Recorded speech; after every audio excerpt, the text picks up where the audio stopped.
On vous a parlé de choses assez techniques. On vous a montré à quel point la messagerie, c'est un métier qui demande vraiment des compétences techniques, mais c'est un métier qui, en plus, rajoute de la difficulté d'être pour l'utilisateur final.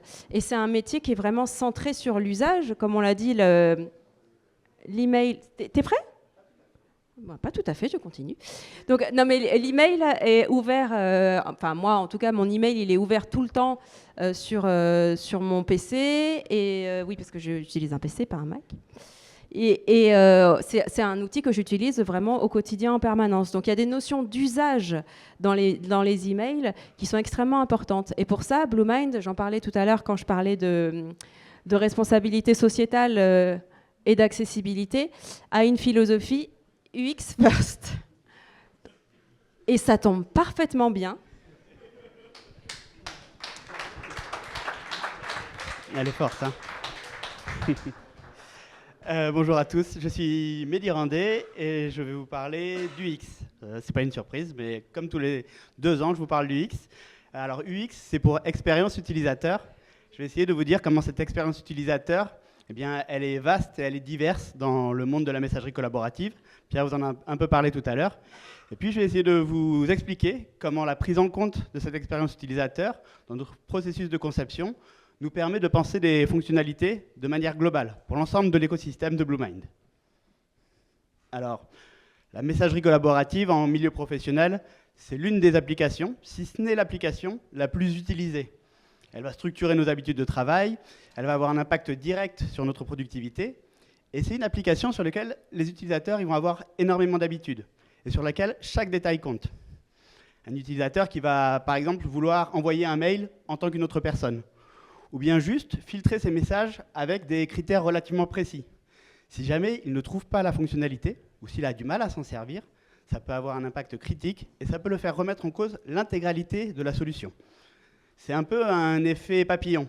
Un petit grain de sable, quelque part dans les rouages, même s'il n'a pas l'air grave, eh bien, il peut avoir des conséquences relativement dramatiques sur le fonctionnement quotidien de l'entreprise.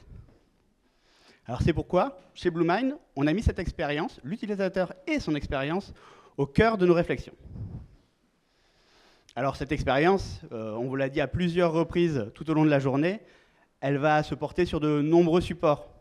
On va avoir Outlook et Thunderbird, on va avoir les téléphones mobiles, on va avoir les applications web avec notre suite web Bluemind. Et un utilisateur, il va pouvoir en utiliser un ou il va pouvoir utiliser plusieurs de ces plateformes. La plupart du temps, d'ailleurs, il va en utiliser plusieurs. Il va, sur son poste de travail, utiliser Outlook ou Thunderbird. Et puis, quand il est dans des situations de mobilité, il va plutôt utiliser son smartphone. Et dans d'autres contextes, il va utiliser les applications web. Ou après, s'il a excellent goût, comme moi, il va utiliser exclusivement les applications web. Après, je fais partie de l'équipe de développement, je ne suis pas forcément crédible.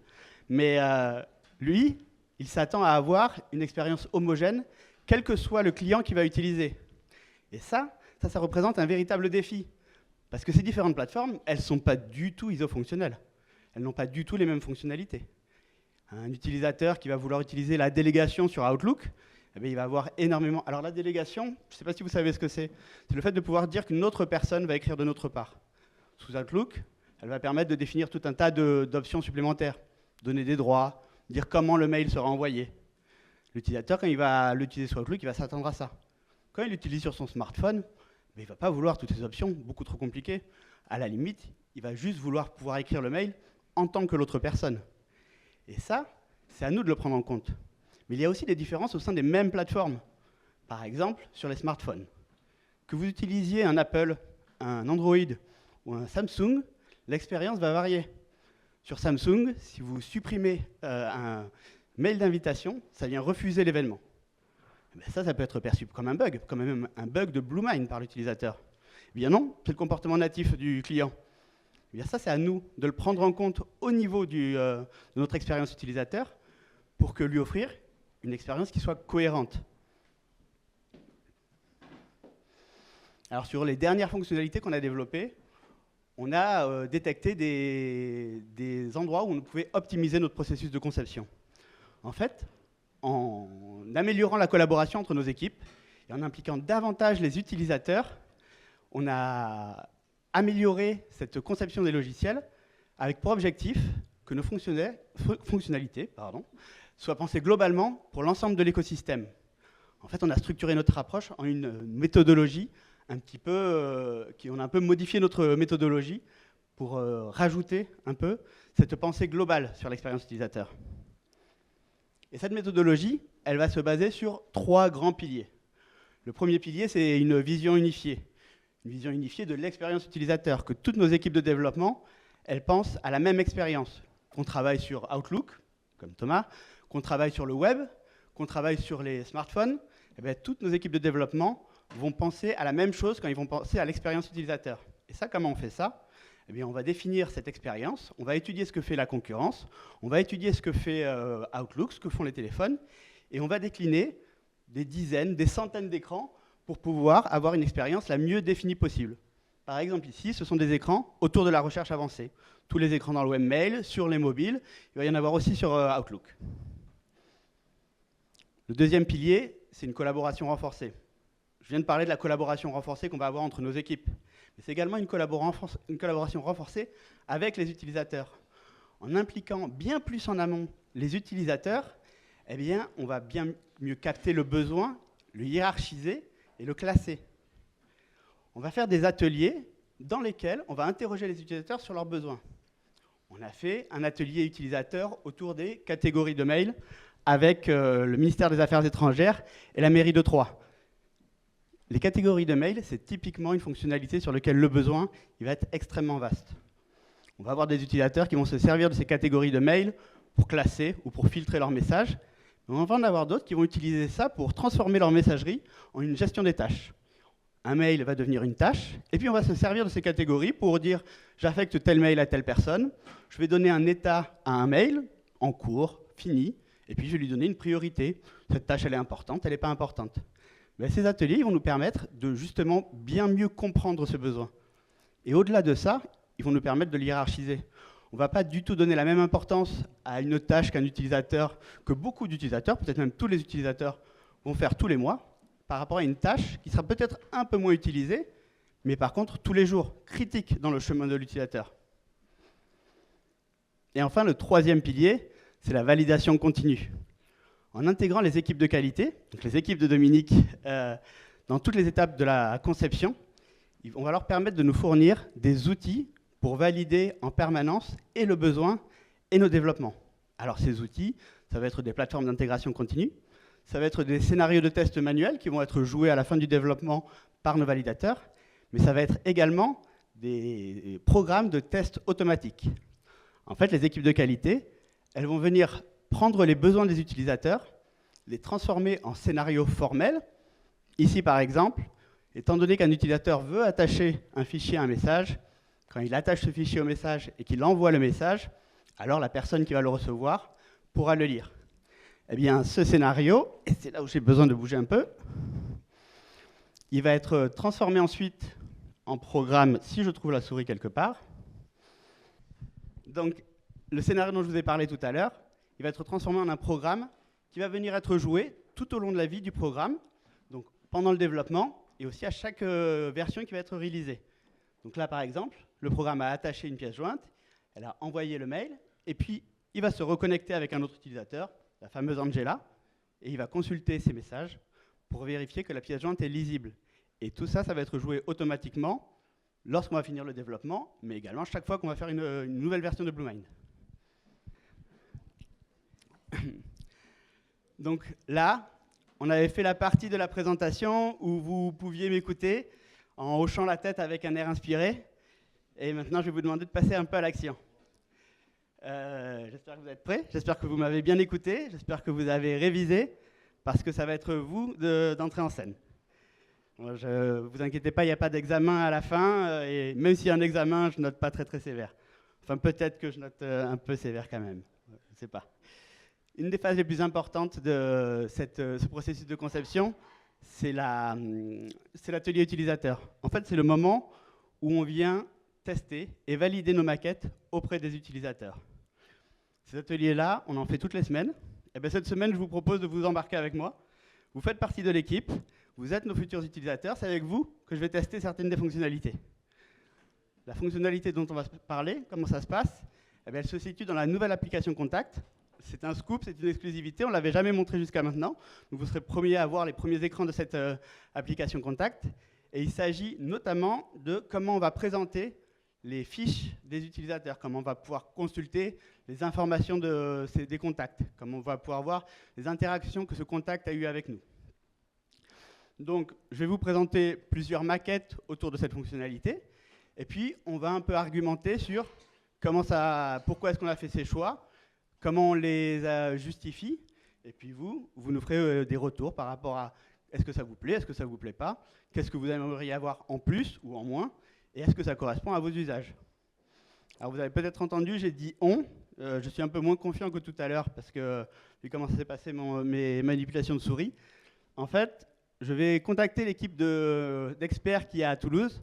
Ce sont eux qui vont être les ergonomes, les spécialistes UX, les développeurs qui vont argumenter avec les utilisateurs pour justement valider nos choix et puis confronter les retours des utilisateurs à toutes les contraintes qu'on va avoir, des contraintes d'accessibilité, des contraintes d'ergonomie, d'homogénéité, et puis des contraintes techniques. Comme j'ai dit au début, la messagerie, c'est vraiment l'application la plus utilisée, en tout cas une des plus utilisées.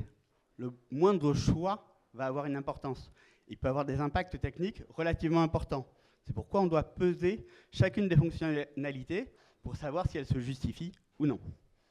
Alors on va croiser les doigts, croiser les vôtres, je croise les miens. Ouais, là-dessus. Ici. Ouais.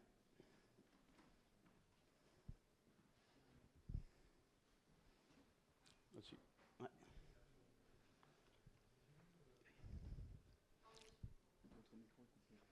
Alors attends.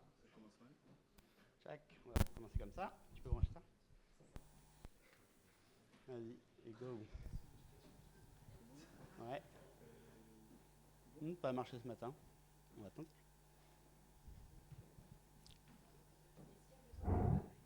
Non, bonjour Toulouse. Vous nous entendez? Ah, ils nous entendent pas. Coupe le micro.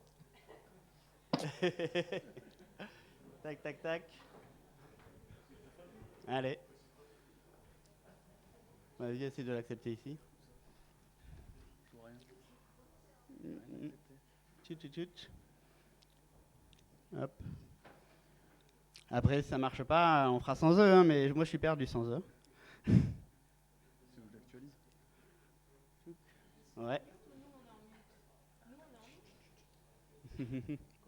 Si, regarde, on est en mute, t'as raison. Juste appuie. Ok, vous nous entendez cette fois? Si, ils nous entendent, je le vois là-haut. Mais c'est nous qui vous entendons. On entend. Bah, génial. Donc, voici l'équipe de développement à Toulouse. Donc, comme je vous disais, ergonomes, développeurs, spécialistes UX. Et ils vont un peu échanger avec nous sur ces maquettes qu'on va vous présenter et les choix qu'on va faire. Alors, on va repasser sur là-dessus. Ouais, on va le repasser là. Ouvre ça, ici. Ouais. Parfait. Celui-là. Atelier X. Ça. Ouvre la première. Mets-la en plein écran. Non, mets-la en plein écran là-dessus. Bon, je ne vais pas vous partager l'écran, je suis en galère avec le touchpad, vous savez comme je suis doué avec ça à Toulouse. Je vous dis sur quelle maquette je suis et puis vous suivez avec nous. Je ne vous entends pas. Ok. Ça marche. Alors une petite question à tout le monde pour essayer d'introduire un peu le sujet. Est-ce qu'il y en a parmi vous qui utilisent l'application Contact du logiciel de messagerie collaborative? Vous pouvez lever le doigt, promis, je ne fais pas d'interrogation orale. 1, 2, 3, ok, 4 là-bas, 5, 6, tout là-bas aussi, il y en a quelques-uns. Très bien. Est-ce qu'il y en a parmi vous qui l'utilisent pour faire plus que consulter un email ou consulter un numéro de téléphone? Ah, il y en a quelques-uns quand même. Est-ce que l'un d'entre vous peut me dire pourquoi il s'en sert? Ouais. Pour prendre...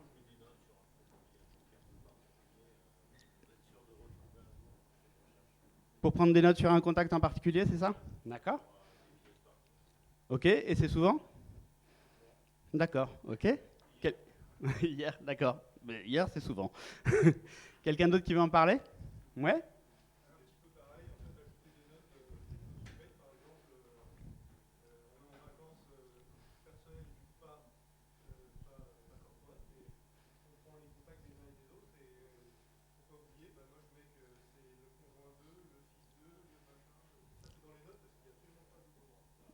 Ok.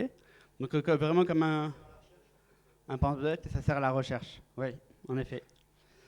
Alors une autre utilisation qui va pouvoir y avoir de temps en temps et qui n'est pas présente aujourd'hui, par exemple dans l'application de contact, ça va être d'avoir une utilisation peut-être un peu plus CRM, c'est-à-dire trouver toutes les interactions qu'il y a eu avec un contact pour savoir quels sont les derniers mails qu'on a échangés, quand est-ce qu'on va avoir des rendez-vous avec cette personne-là, quand est-ce qu'on a eu des rendez-vous avec cette personne-là. Mais donc vraiment avoir le maximum d'informations. Est-ce que tu peux le mettre en plein écran, s'il te plaît? Ouais. Donc Toulouse, là, on est en train de consulter la page de garde, la première maquette. Donc là, on arrive sur l'application Contact et on est juste avant la fonctionnalité dont on va parler. C'est-à-dire qu'on est sur la fiche Contact, on voit la liste des contacts et puis l'utilisateur, il va venir sélectionner un contact et on va arriver sur cette fameuse fiche dont on veut parler. Et là, je vais vous présenter un peu les trois maquettes, les trois propositions. Alors, première proposition, on est vraiment dans l'usage simple des contacts. On va avoir une fiche qui va être réduite sur le côté et on va avoir priorité à la liste des contacts. Donc, on a toujours accès à tous les numéros de téléphone, à tous les emails des contacts et puis on a malgré tout accès aux informations du contact. Je peux appuyer là-dessus? Oui, je peux appuyer là-dessus. On va avoir accès à un certain nombre d'actions qu'il va y avoir, des actions collaboratives. Je veux la téléphoner, je veux lui parler, je veux lui envoyer un mail, créer un rendez-vous, organiser une visio. Mais les informations sont relativement compressées à cet endroit-là, elles n'y sont pas toutes. Et par contre, on voit vraiment la liste de tous les téléphones et de tous les mails. Donc là, on est vraiment sur l'utilisation. Moi, les contacts, ils me servent à quoi? Ils me servent à trouver le numéro de téléphone ou l'email d'une personne pour le contacter. Par contre, on a toujours accès aux interactions avec l'utilisateur, mais ça va être avec des clics supplémentaires. Deuxième proposition, on est sur l'utilisation opposée. C'est-à-dire que là, la priorité, elle est clairement donnée à la fiche contact. On voit qu'on a accès à toutes les informations qui vont être là. On va avoir accès aux conversations, à tous nos échanges. On va avoir accès aux fichiers qu'on a échangés. On peut imaginer qu'il y aura également ici les rendez-vous qu'on a eu avec cette personne. Donc là, on est vraiment sur une utilisation où on veut toutes les informations sur le contact. Par contre, on n'a plus accès à énormément d'informations sur la liste des contacts. On n'a plus que les noms affichés. Et puis la dernière proposition, on essaye de trouver un compromis entre les deux. On va dire, OK, on va avoir les informations sur le contact qui vont être par ici. On va avoir quand même tout qui va être accessible, mais de manière assez contrainte. Et puis on va perdre un peu d'informations sur la liste des contacts, mais on aura toujours le téléphone et l'adresse mail. Alors, tac. Donc voici ces trois propositions. Ce que je vous propose de faire, c'est qu'on va commencer par un vote par applaudissement. On va repasser chacune des maquettes, et puis vous me direz laquelle vous préférez, laquelle correspond le plus à vos usages. Tac. Hop, hop, hop, je repasse vite à la première. Donc première maquette, qui est-ce qui vote pour ça? Par applaudissement. Ah ouais, gros succès sur celle-là. Ah, il y en a là-bas. Ok, les gens du fond, elle plaît au cancre du fond, celle-là. La deuxième maquette, donc là, c'est la priorité à la fiche contact, vraiment. À qui est-ce qu'elle plaît, celle-là? Ouais. Moi aussi, je suis team fiche contact. Et puis le compromis. Qui est-ce qui est dans le compromis? Ouais. J'ai du mal à dire entre la deuxième et la troisième, laquelle a eu le plus de succès. Ouais. La deuxième, la troisième. Bon, on a organisé un pugilat. La troisième, on n'a pas le choix. Toulouse, vous nous entendez toujours? On vous entend. On vous entend. Est-ce que vous pourriez nous donner un peu les arguments pour les maquettes 2 et 3 du coup? 2 et 3. Donc la priorité à fiche contact. Oui. Celle-là. Ça amène pas mal de valeur en juste un coup d'œil. On a toutes les informations du contact, on peut se rappeler des fichiers qu'on s'est envoyés, de nos conversations. Donc c'est vrai qu'en juste un coup d'œil, on a vraiment toutes nos interactions. Donc c'est super pratique. Ok. Côté technique, côté performance, on est comment sur celle-là? Ben, c'est vrai qu'elle va être plus coûteuse en termes de performance parce qu'il faut faire pas mal de requêtes pour récupérer toutes ces infos. Ça, c'est le point négatif de cette partie-là. Après, ça peut peut-être s'optimiser. Ok. Et sur du coup celle qui est plutôt sur le compromis, c'est quoi un peu les arguments sur celle-là? Bah, c'est justement le compromis en fait. Donc là, on peut continuer de voir un peu plus que le nom, notamment le nom de domaine dans l'adresse. Moi, je trouve que c'est important, tout en envoyant quand même pas mal d'infos sur la droite. C'est ça, c'est son avantage, c'est le compromis en termes de récupération d'informations aussi côté technique. On va avoir des inconvénients sur celle-là pour vous? De quoi? On va avoir des inconvénients sur celle-là pour vous? Oui, bah, un petit peu, comme on a dit, hein, pas que négatif sur les perfs, hein, puisqu'on a besoin de récupérer les interactions, etc. Puis ça essaie de répondre à 2 usages en même temps. On n'a pas non plus tout et en même temps, on n'a pas toute la liste des contacts à gauche. Jeanne, en termes d'accessibilité, celle-là, elle est comment?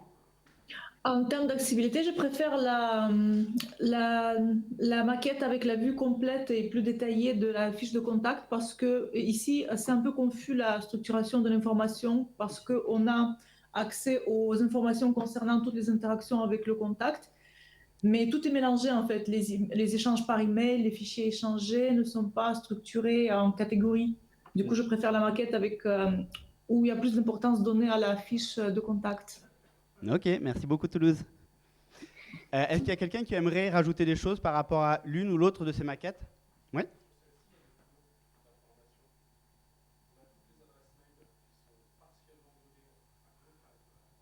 Ouais.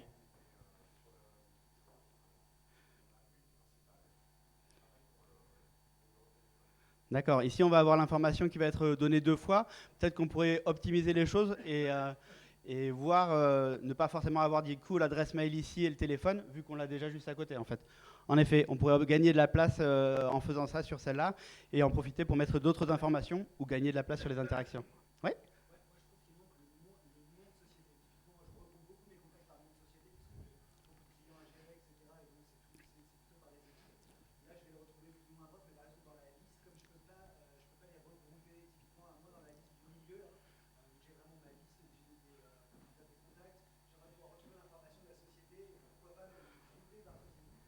D'accord. En fait, là, par rapport à celle-là, alors je ne sais pas pourquoi, évidemment, elle est capricieuse aussi. En fait, ici, ça aurait été plus comme ici, là, d'avoir le nom de société qui est présent ici, mais réussir à l'avoir sur celle-là. C'est ça qui vous manque.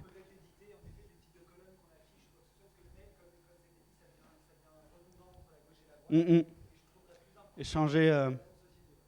D'accord. Est-ce que quelqu'un... Ouais, merci.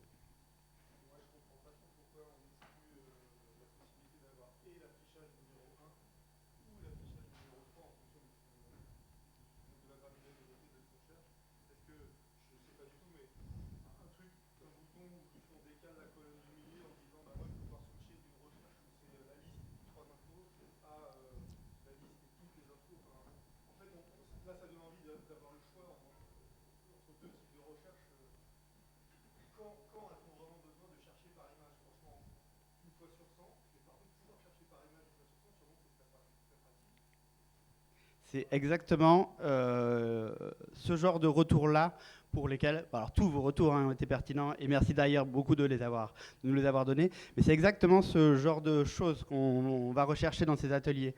Essayer de trouver quels sont les usages et puis s'ils sont tous valides, essayer de trouver ensemble des solutions pour répondre à tous les usages. Par exemple ici, il a été dit pourquoi faire le choix entre ces 3 propositions-là. On pourrait, alors vous avez dit par exemple en redimensionnant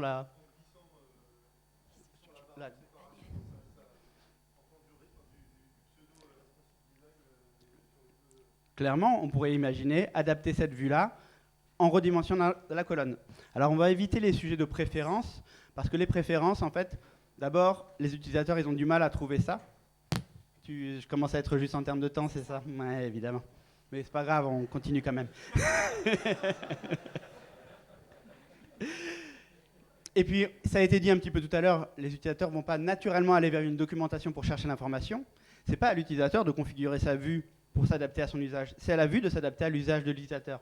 Donc c'est vrai que redimensionner une colonne, l'utilisateur, la vue, elle s'adapte, il va avoir plus ou moins d'informations.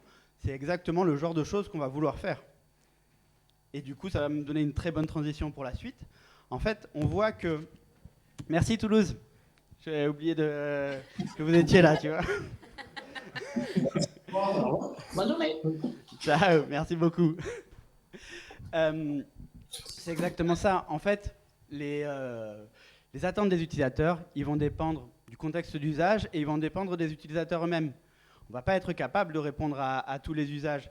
Nous, notre travail en tant qu'éditeur, c'est d'essayer d'en comprendre le maximum, d'en connaître le maximum, de voir lesquels sont compatibles avec une messagerie collaborative. Et puis là, on va essayer de répondre à un maximum des usages compatibles. Comme là, par exemple, parfait, on arrive à avoir les 3 usages en redimensionnant. Et parfois on ne va pas pouvoir répondre à tout. Et dans ces cas-là, on est obligé de faire un choix.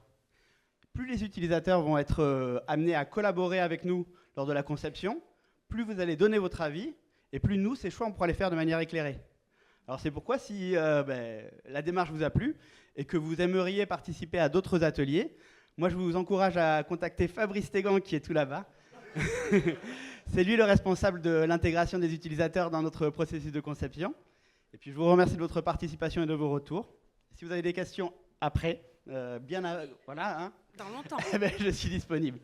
Merci beaucoup.